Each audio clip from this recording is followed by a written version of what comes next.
You guys startled me. I'm sitting here in my robe doing some light reading. One of my favorite authors, basically, and one of my favorite stories. Code Blue, a love story written by me, baby.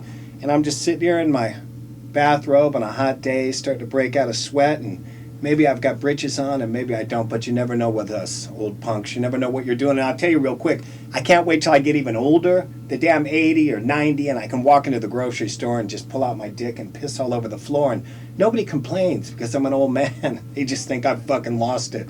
So I've got something to look forward to. But real quick, I'm just reading this, and let me give you a little taste of it. Code Blue, it's a love story that we're going to be making a movie out of, and this is a little scene where the two lovers first get together at the girl's house, and her dad's at work or wherever he is, and the mom's gone, and she gets into the refrigerator and pulls out a bottle of wine for them both to just enjoy. Afternoon, you get out of school, 10th, 11th grade, you go home, you drink some wine with your girlfriend, and that's what's going on. Now, personally, I've never drank wine that was made from a grape, but I think this wine did come from a grape because it was her daddy's. And so here's Marla to James. Want a drink, James?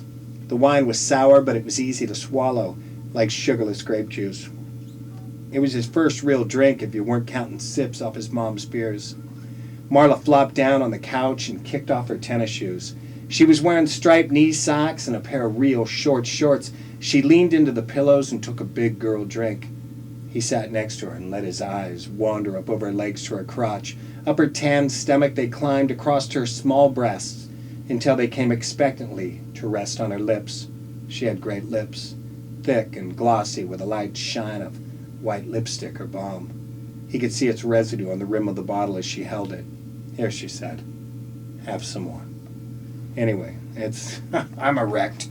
I can just think back to being a kid, ditching school with my girlfriends, and fucking getting fucked up in the afternoon. Not that I'm endorsing that in any way, but I am endorsing a film about teenage necrophilia, and it's not necessarily about necrophilia. It's not like we've got a bunch of necrophiliacs lined up 100 deep, pumping each other these little blue corpses all over the place. Not that, but what happens is it's a love story. And like any great love story, there's a bit of tragedy involved in it. I mean, if people just got together, fell in love, and lived happily ever after, it's a shit story. Nobody enjoys that. But look at Hamlet. Look at Romeo and Juliet. These young lovers, star-crossed, and tragedy strikes. Tragedy strikes. And in our story, tragedy strikes.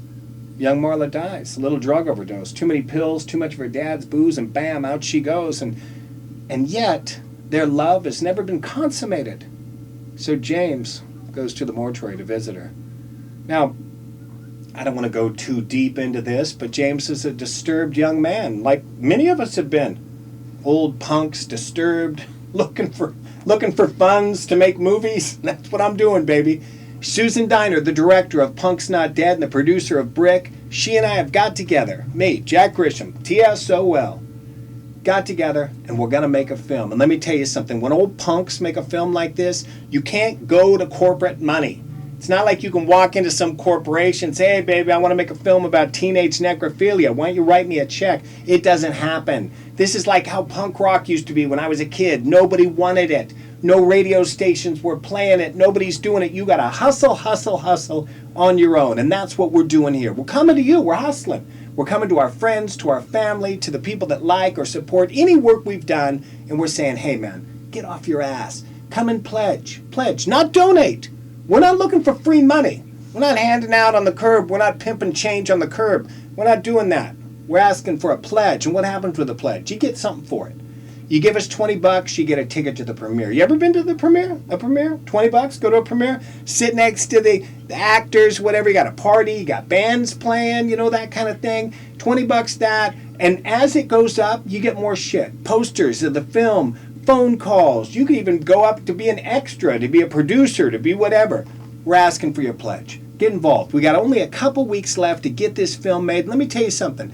Punk rock, independent films, nobody supports this but you and your friends. That's it. You want to make something, there's no money in this. You do it because you love it. You do it because you love it. And when you come to people like you and ask for pledges, every cent goes into the work. Every cent goes into the work. When you're doing this, you only get enough money to make the thing. And that's it. and then you beg for more money for the next project. Anyway, Code Blue, a love story, directed by Susan Diner, written by Susan Diner, Jack Grisham, me. I like to talk about myself like I'm not. You're handsome. Yes, thank you. I know I am. Anyway, get involved. Get up off the couch. Get involved. Support the arts. Support the arty. And have a great day, because it's your choice. Thanks a lot.